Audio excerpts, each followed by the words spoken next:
Guys, it's official. I have found my favorite new clothing brand, Marine Layer. This stuff is so soft, and guys, it makes for the perfect gift. To spread a little holiday cheer, our listeners are going to get 15% off with our exclusive link. Just head to marinelayer.com/Chael15. Honestly, you can get all of your holiday shopping done right here one time at Marine Layer. They got amazing gifts for guys and gals, like sweaters, tees, overshirts, and beanies. I absolutely love their signature crew tee, but I've added a number of items from their winter archive collection to my Christmas list. This vintage collection is ski-inspired with tons of bright colors, color-blocked puffer vests, and more. The best part is Marine Layer offers free shipping and returns for an entire year, no questions asked. I think we can all agree, great gifts can be tough to find, but you don't have to look any further than Marine Layer. For a limited time, get 15% off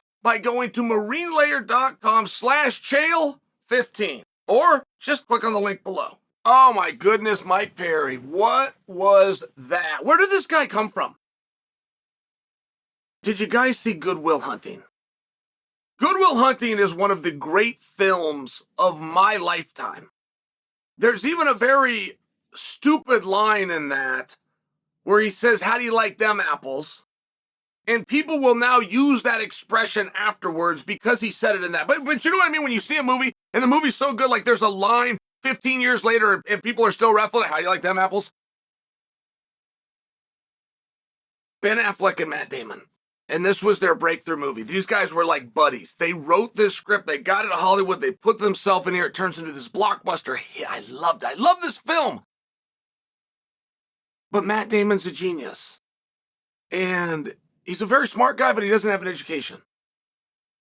And you understand the distinction in that? Like, education is a formal term. It doesn't mean that you couldn't go and educate yourself. But to have an education, you went and paid somebody, and then eventually they certified you smart. He doesn't have that, but he's smarter than all the professors at the university for which he is a janitor. He cleans the floors in the hallways, right? It's one of these interesting things. And when Ben Affleck in that film described Matt Damon, he described him and said, there's some people that can just play. They can just sit down and play. And sit down and play doesn't overly apply generally to being able to solve math problems. But the same way that people remember the expression, "How you like them apples?" I remember that line because I liked it and I got it. I have been asked before to explain Jon Jones's success, and I have found myself as a professional behind a microphone, wearing the suit after getting his hair done, wanting to tell people that he was chosen by God. Like, I don't have a better explanation. As ridiculous as that is, I have to catch myself because it's as though Jon Jones has this special star that's shining on. Like there was this wand that came over. It is difficult to explain how good he is at something, but some people can just play. Whatever the rules are and whatever the environment, they can just play. Gordon Ryan is that way in jiu-jitsu. Gordon Ryan is the best. And to be the best in jiu-jitsu the way Gordon has to do it, he will never get his credit. The late Kobe Bryant, or let's use the present LeBron James. Any court you go to, it can be at a junior high, a high school, a college, certified by the NBA. Any court that you go to, he can be the best player, which is incredible, but it's a little bit different. It's different than what Gordon Ryan has to do. Because when Gordon Ryan is the best at jiu-jitsu, there's no two jiu-jitsu organizations that have the same rules. If you change one rule, you just change the game. If you're playing for points as opposed to submission only, if you're playing for 7 minutes and you juxtapose that about having a 20-minute match, you change one thing, you just change the game. So the fact that Gordon is the best Like, would LeBron be the best if we changed the rules? When I was growing up, we played a game named Pig. Did you guys ever play Pig? Some people call it horse. You shoot for the letter, right? Do you understand these things? Would he be the best in the world if they played that? Well, what about one-on-one? What about what Ice Cube was doing? And it was 3-on-3, just for example. Would LeBron still be the best? Maybe, but I'm asking the question because that is now a different game. I know in that game they do something called a slam dunk contest. What if that was the rules? It's still basketball, it's still a court, it's still the same players. But you changed the rules. You wouldn't expect the same outcome.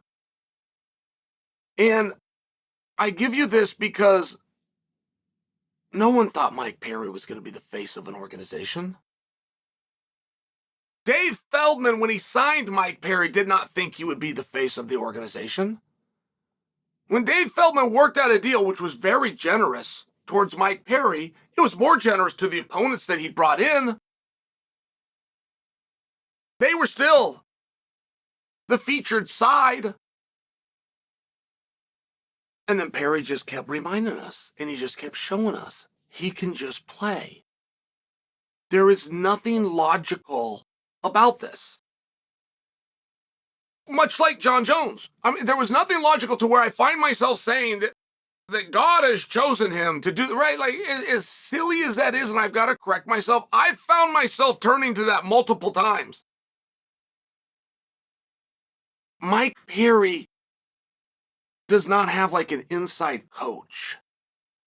He doesn't have this inside trainer that we haven't heard about that came from back. He's a third generation Queensberry where they were out there doing it bare knuckles in the streets. It's not like that. There's no great secret. He goes to the gym, he practices, he works out. Got his teammates, he spars, he does his best to figure out what am I going to do when the gloves are off. A little bit different strategy. I can't hit him full blast. I can break my hand. What am I going to do? Like, these are just guesses within his mind. Would you think of Mike Perry as some kind of a psychological genius? Would you think of Mike Perry as the highest IQ fighter in any set of rules of fights? But that's what it appears to be. He appears to have secret training. He appears to have a different understanding. He appears to have different and better strategies than everybody else. It's a fascinating thing. I mean, to watch Mike Perry, let me give you an example. When Perry first started to kind of get the attention, and he didn't get the push, he didn't get a promotional push, and he didn't get a big pay bump, and he didn't become a headline in the media, but where the smart marks, like me, are sitting back going, hey, wait a minute, there's something going on here.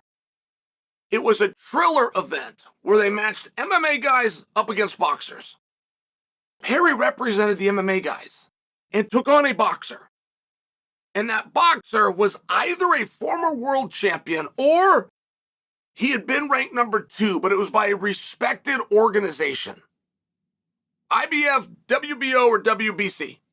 It was one of those three. And the guy was either a champion or he was number 2 in the rankings. He was great. He's going to touch Perry up. They're doing it under boxing rules. Perry beat him. And it was razor thin and it was close, but Perry beat him. And that's the one where you go, hey, wait a minute. What's going on here? That wasn't supposed to happen. But one night in a super close fight, it's not enough, right? It's not quite enough. And so then you bring in Michael Venom Page. Well, this is going to be nasty.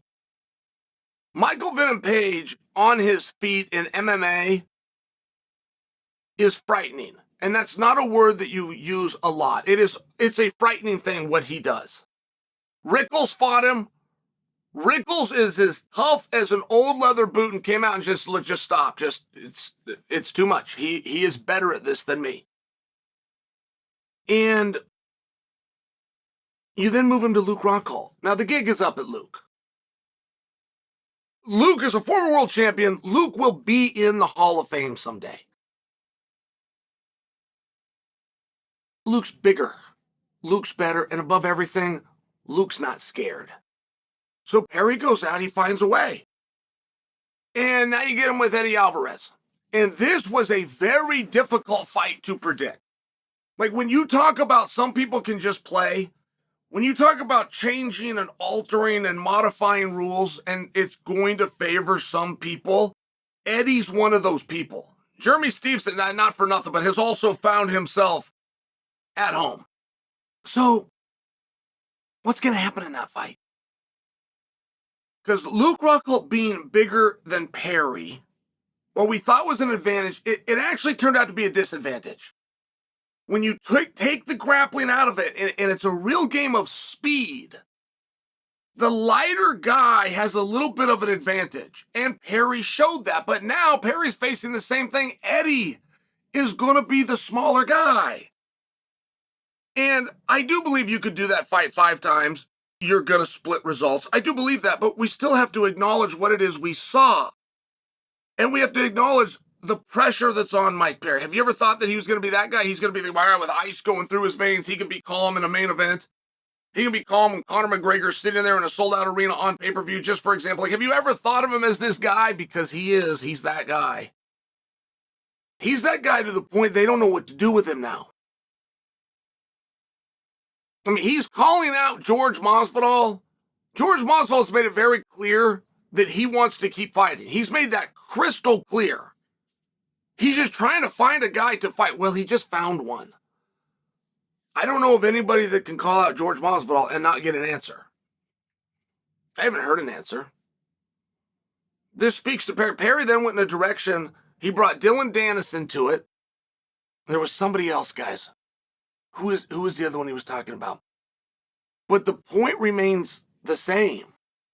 People aren't lining up to fight him. These are big money fights, right? The word is getting out on what Dave Feldman is willing to pay to find an opponent for Perry under these rules. The word is getting out. You got to pick him. Well, you don't have anybody in that line. And to look at the violence, to look at what Perry's able to do. He's got his wife with him in the back. She's the one keeping him calm, prepping him, telling him, hey, you got 20 minutes, you got 10 minutes, you got 5 minutes. She's the one in the corner. It's an interesting thing. This is just not what you would have predicted. But like Affleck explained in Good Will Hunting, some people can just play. And when it comes to bare knuckle boxing, don't try to make sense of it. Don't even try to copy it. Don't go find out what Perry's doing and then start doing that. It's a unique. It's a one-off.